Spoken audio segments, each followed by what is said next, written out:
Welcome to the studio. It's Froyle here. I'm so glad you've joined me. Today I'm going to show you how to take your fabulous collage painting and turn it into a finished artwork, fully framed, ready for sale. This is a lot of fun and I know you're going to learn a lot from this episode, so I hope you're going to join me.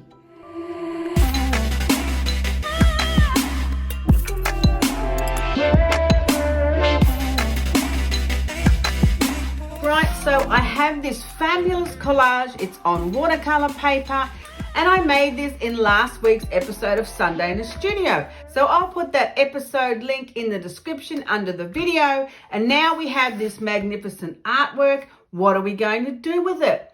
Well, I want to make a gift for a friend. So I'm thinking of using this. I only have one problem. This is the frame that I bought.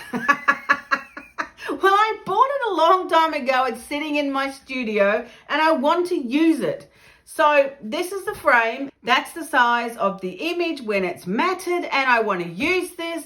But can you see my problem? So what we're going to do is we are going to cut this up and make numerous fabulous new designs from this one so I can frame up one for my fabulous friend. Also, that's going to give me a few others that I can sell. Now, before we get in too deep, I want to tell you about Skillshare. This video is sponsored by Skillshare. Skillshare is an online learning community with thousands of classes and members in hundreds of countries. Whatever you need to upscale your skills, maybe business, maybe marketing, maybe amazing artworks, you can find it on Skillshare. I'm both a student and a teacher on Skillshare. I absolutely love this platform because it's simple, it's easy to use, and for the one membership price, hello, you get to watch all of my classes. But what I love about this platform is with your annual membership, you can watch all of my classes for no extra amount. I love that. But with Skillshare, you can watch all of them, stop them, rewind them. What did she say? Watch it again. I know, it's absolutely fabulous. I love it because it's value for money for you. That's what I love about it.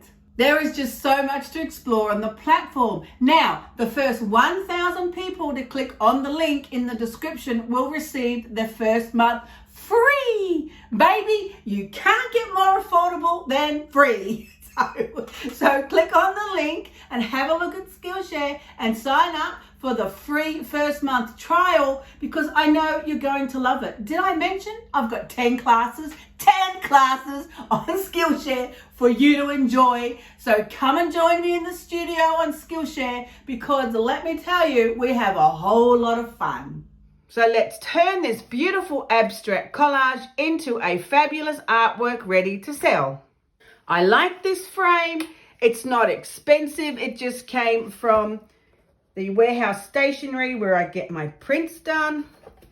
And it works well. They're easy to put together, easy to pull apart. It's pretty basic. Pull the backing off, pull out the backing paper, and there you have the mat ready to go so you can cut your painting to size. Now I'm just going to put the glass and the frame over to the side so I don't break it. And this is what we have. Now the artwork has to fit into this frame. Where do we start? Which part of the collage shall we use? And yes, I'm going to chop it up.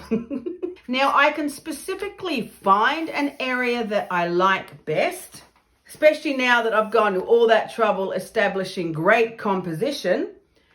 I can choose a particular area and using the mat that came with the frame is so easy. You put it on, you decide which area you like best. You can line up the design. Do I want to use that for a focal point?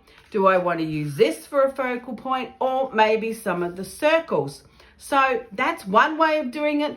But I don't want to waste any of it because I really like the whole collage. I think it turned out very successful and I don't want to waste it. So I am literally going to just chop it into pieces. I'm going to turn it over. It's on 300 gram watercolor paper and I'm going to chop it into as many pieces as I can get from this size paper.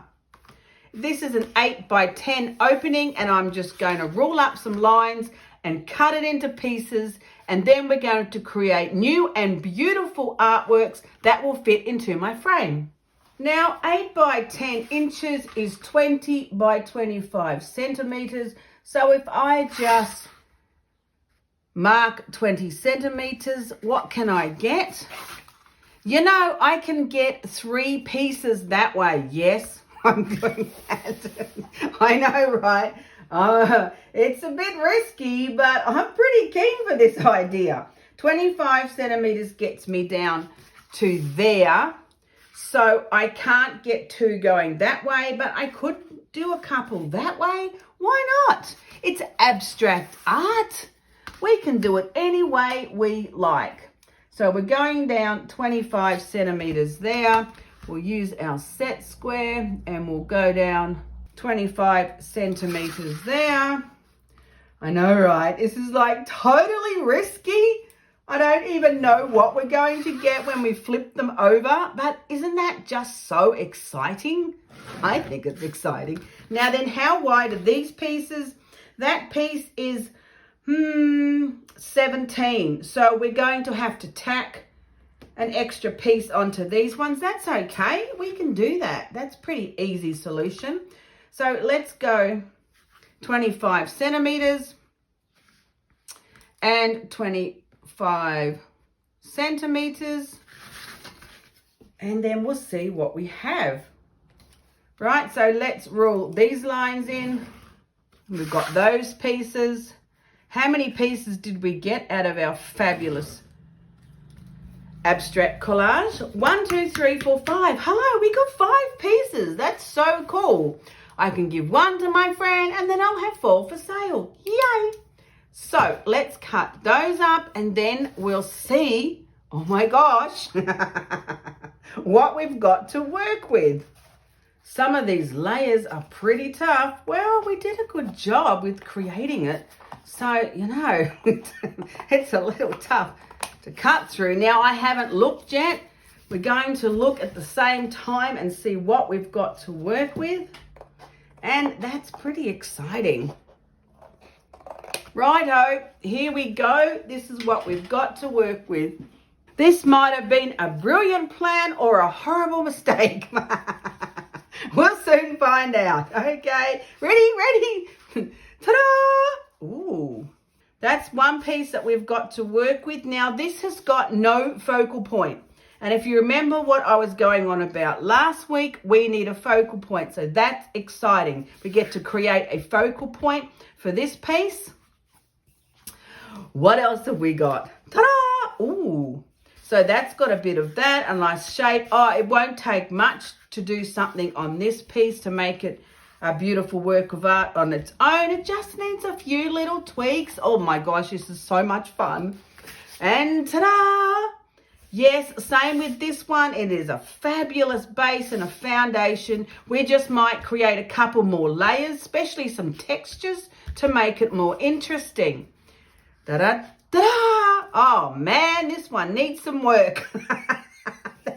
This one got a bit of the short end of the stick. Yes, that is a start. That's all I can say. We do have to put a couple of extra centimeters on it to make it that frame size. Another 3 centimeters. Now, of course, I could make a different frame size. Oh man, hold the phone caller. I think I've got one too. Okay, so instead of adding on to these, we might cut these 2 down even further. Oh, that's really cool. I like that one. We might cut these down and fit into this frame size. Look, it's brand new. I've never even taken it out of the packet. But clearly this is the other one's little brother. So that's an 8 by 10, that whole frame, and the image size is a 5 by 7. So we're going to do that. Just for this one and this one, we're going to cut it down to a 5 by 7 size and use these 2 pieces to create an artwork for this frame. Brand new, fresh out of the plastic frame, little brother from the big one. Yes, I'm loving this idea. That's what we're doing. Now that we've decided what we're doing, these two are going to be a 5x7 artwork and these one are 10x8s. We have 3 of them and I think I'd like to look at them separately and create them individually and see how they work then when they come back together. So which one will I start on? I'm thinking this one. Righto, we're going to do one at a time and then we're going to see which ones we like the best. Also, I've got leftover papers from last week's hoard of jelly prints and image transfers. And I'm going to pull out my scrap bags because we need smaller pieces and more layers. So I've got my fabulous trusty matte gel medium and we are going to create something fabulous. Now I think I'll start by rummaging through my scrap bag and pulling out what I think will be possibilities to use. We've got this fabulous paper from Taperology. I've got little tiny scraps left from doing my travel journal and they would work really well because they would create fabulous multiple layers and be quite thin. And then you can keep adding on top. I'm loving those. Oh, the bubble wrap that I print in the bronze, yes. And some more Taperology paper. This is going to work really well. The benefit in working small is that you can use lots of your scraps. So, hello scrap bag, you're going to be my best friend. Oh, that's great in the bronze. The only trouble is going to be that it could be a little overwhelming because there's so much in here to use. But I'm just going to pull out some colors that will work with the theme and we'll see where we're at and what we might find. Yay! It's pretty exciting, really. So the only problem with pulling out the scrap bag is that there is an overwhelming and enormous amount of possibilities. So I think I just need to start. I'm going to create more layers on the beautiful little artwork. I may actually obliterate everything that's on there now because I just might want to create something else, but that's okay because this is what we're doing today. Now, do I want to stick to black, white and red, or do I want to add some of the gold or the bronze into it? That's probably my first question. What colors do I want to go with? I'm thinking I'm going to add some of the bronze in because we've got a little peak of it down there. So I'm going to use my intuitive approach because that's how I like to create. So I might chop and change my mind a few times. I might just keep adding things until I'm really happy with how it looks. And that's what I enjoy about creating collage like this. I'm going to put some of the white on because this paper does go quite transparent and it creates fabulous layers. So I think I just have to start. And if I don't like it, I'll just keep continuing until I do.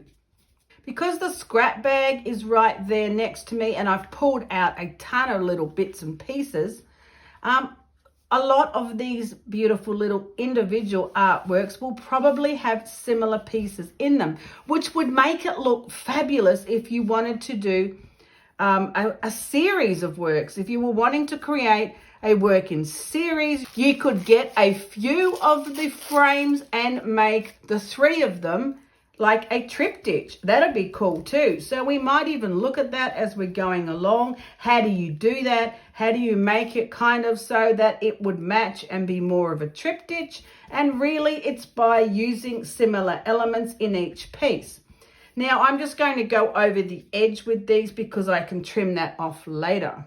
I find that a lot easier than trying to cut it to size because I tend to cut things too short. I don't know, man. There's just something wrong with the way I see length. It's just not good, right? See how this paper goes transparent? I really like that. The same with this beautiful bubble wrap paper. That will also go more transparent because that one's on the tissue. This one will stay thick and chunky, and that variety is absolutely fabulous. So I'm really just picking up pieces from the enormous amount that I pulled out of my scrap bag. that are sitting around me, and I'll try them and put them on. And if I don't like it down the track, then I'll just cover it with something else. Yes, I've decided I'm going to add the bronze into this one. I'm still going to keep the piece fairly kind of graphic. I liked the way I was using the abstract qualities of the architecture and the building. And I want to keep that kind of feel in my piece. I just want to create a few more layers and make it a bit more interesting. Look, I found this tiny weeny piece of the gossamer paper, so clearly that has to go on. Look how tiny it is. That's what I love about scrap bags. They've got the tiniest little pieces, and when you're working on something small like this, hello, it's perfect. Oh, I like that too. I'm not kind of thinking too much, because if I think too much, I'll get overwhelmed by the amount of papers that are around me, and then I'll get all stressed out as to whether or not I like it. And that will actually stop me from just creating freely. So I'm really not thinking too much. I'm just putting it on and seeing how it looks. I'm loving the bronze. I love the black and white, and I might even add a couple more pieces of the red if I cover up these ones.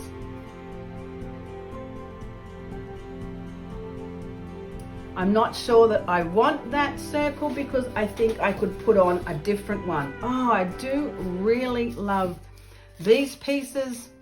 I just think they turned out so cool. There's a tiny little fragment there in the corner, so I'm really keen to add a couple more of these into the piece, because this paper turned out fab. Yes, I will put these videos under this one in the description of where I was making these fabulous papers, because if you want to watch it, I'm telling you, it's pretty fun. Right, so that's pretty cool. Still got the elephant in the room, still haven't decided. We're working towards it. We might put a little bit more of this beautiful bronze bubble wrap print, because we like to repeat this color. And I'm creeping up towards that circle center. And now we need to decide what is going to be our focal point. I think our focal point needs to be centered, because that's how this little piece is looking, as far as the way the composition has come together from the section we cut out. I'm thinking it needs a central focal point, but what is that focal point going to be? We can use some of these, they might be all right. We could use a section of this, that's pretty nice. That's a pretty nice color. I mean, the options are quite endless. I do have some handmade roses that I found in the scrap bag. There's a couple of those. So, you know, one of those would work. That would work, and it would actually be quite transparent, because they do go really transparent. So that could actually work. I do like the way I've got this little pop of red happening without it being a real obvious thing. But I do think if we've got it there, and there, we might put a little piece of red somewhere up there. So I might have to have a rummage through the red scrap bag. Yeah, I do like these. See, I've got too much stuff sitting next to me. Yes, that looks fabulous. We could put this on coming under here like that, because then that's balancing that section. I really like that idea. Righto, let's go with that. We're putting that right there. That is just a simple number stencil. All right, I'm happy with this plan now. We're going with the handmade rose on the white right in the middle there. Ta-da! That's looking pretty cool. Now, I was going to add a tiny bit of red there. What about from one of these gel prints? Yes, we could pull this section off here. Let's do that. It only needs to be the tiniest bit. No, yeah, this pulled on the plate the other day. I was having a bit of a bad run. What can I say? It just happens. Yes, and yes, that's all I'm saying. We'll just make it so it's not such a square, because, you know, we don't want to be too square. Right. Beautiful. It's got the bronze on it, so that works. A little bit of red to connect with that bit of red. And I think our composition's looking great. We've got that line there and that line going across there. That's a nice little focal point. Those numbers and our beautiful handmade rose off to the side there with those layers coming through. So, yay. Yay team, one down. I think it's looking fabulous, and we'll let this one dry and see how good it looks then.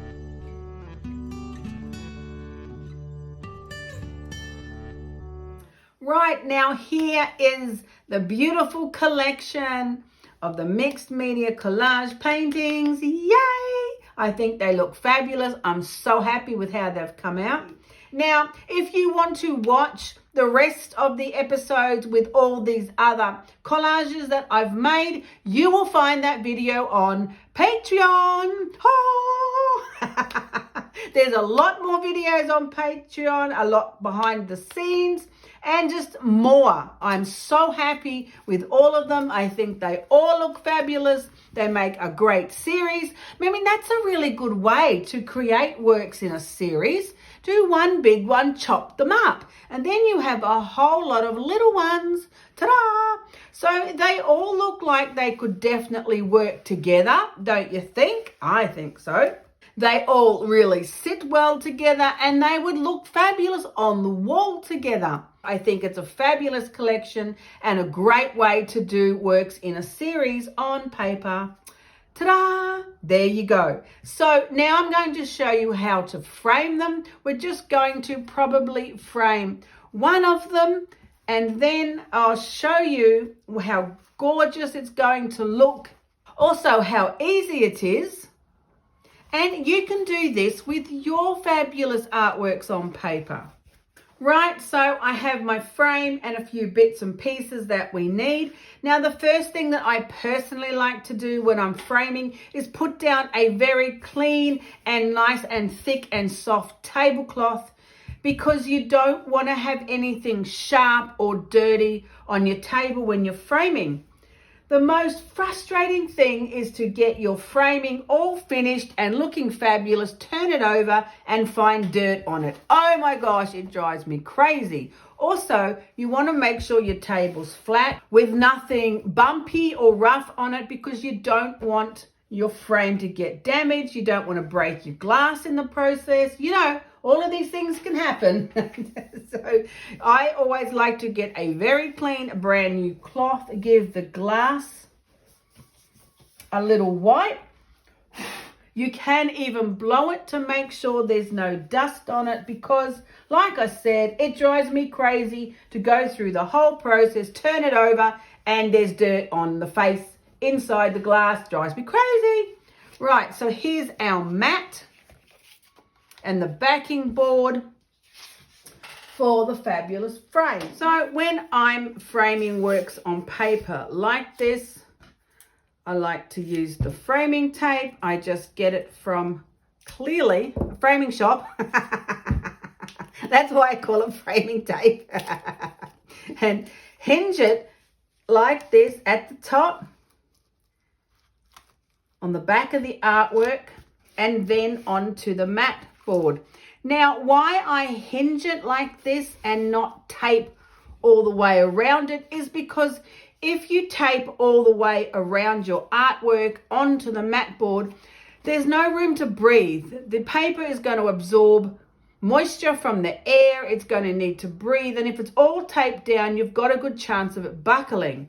But if you just put a bit of tape at the top like that to put your mat board on, and it's just hinged, then it has room to breathe and to move. And if you're using good tape, like framing tape, like this one, then it will hold it very securely. There's no way that's going to fall off. It doesn't matter if it's not all taped around the side, because it's going to hang. Gravity is your friend. It's going to hold that paper steady because you're hanging like this. It's not going to move. You also have a backing board on it, so that's going to hold it in place as well. So that's a pretty easy way, just by hinging your artwork onto the mat board. Now, I've forgotten a fundamental. I'm looking at this beautifully matted up work of art, and what are we missing? Can you see what we're missing? We're missing my signature. I mean, come on, the artist has to sign the work. Now, you may or may not consider yourself an artist, and you might not even sign your work, but you really should. Your artwork is coming from your heart and through your fingers onto the beautiful medium that you're using. It's worth something. It's valuable because of who you are as a person. So if you sign your artwork, you're saying this is a piece of art, this is valuable, this is worth something, this is me, this is my expression.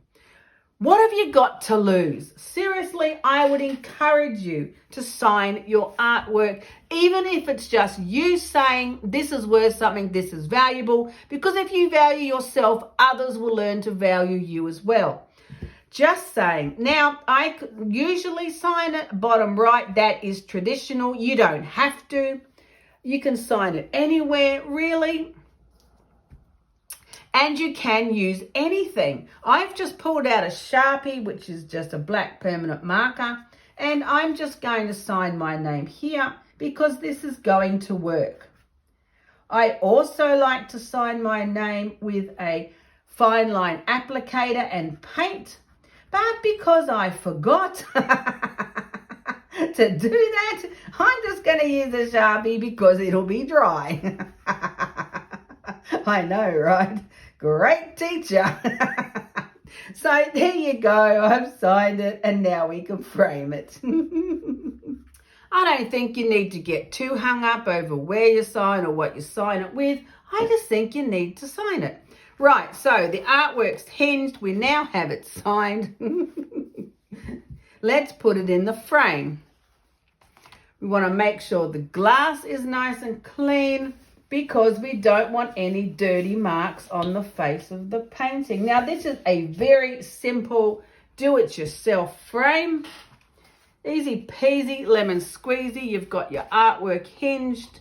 It's all matted. On it goes. You can use the cardboard that came with it and back it, which is easy and fine. And then you put the fabulous backing on it. What's really great about these DIY frames is they come with a little hook or mount or something on the back here that you can use to hang your gorgeous work of art on the wall. So that makes it just so easy. If you have a frame that doesn't have these already mounted on the back of your frame, then you can just get some string and a D-ring and put it on yourself. If it's timber, you can screw into the timber. That's easy. So don't get stressed out if you bought a frame and it doesn't have these hooks on the back, because you can find another way to attach string to be able to hang it. So then you just need to turn over these fabulous little fasteners on the side here, and that's what's going to hold your fabulous artwork in place. It's so easy these days what you can get from any department store, or I got this from Office Stationery Warehouse. It just makes it really easy to put artworks together in frames for not really too much money. Right, are we ready? Are we ready for the big reveal? Woohoo! Ta-da! Ta-da! Look how good that looks. Now, you've got to admit that does look pretty good. There's just something about putting your artwork in a frame that makes it look real, right? It doesn't just look like a scrappy piece of paper now. Now it looks like a beautiful finished artwork ready to hang on the wall. It's got the fabulous hooks on the back. Also, what I like to do personally is tape around the edge here with the framing tape, because that will seal it and you won't get any bugs or cockroaches or crawly things or flies in and under the frame, because that annoys me. So a bit of framing tape around the edge like that to seal your beautiful artwork will preserve it and keep it cleaner from the crawly creatures Well, maybe you don't have any where you are, but Australia was notorious for crawly creatures getting in under your glass. I'm pretty happy with that. That's looking really good. I'm loving this series, how it came together. So tell me, which one do you like the best? Which one would you choose if you were receiving one of these artworks? Now, don't forget, you can find the rest of the series in making these beautiful collages on Patreon. The video will be there for you to watch. It's absolutely fabulous. I had so much fun, and I'm really so happy with how this series and collection has come together. Thanks for joining me today. I think the collage looks absolutely fabulous. It framed up beautiful, and I'll have a few to sell. Yay! Click on the like button and subscribe to the channel so you won't miss any episodes. And I'll leave you with last week's episode so you can see how I made the original painting. So join me again next week in the studio where we're creating something beautiful and having a whole lot of fun.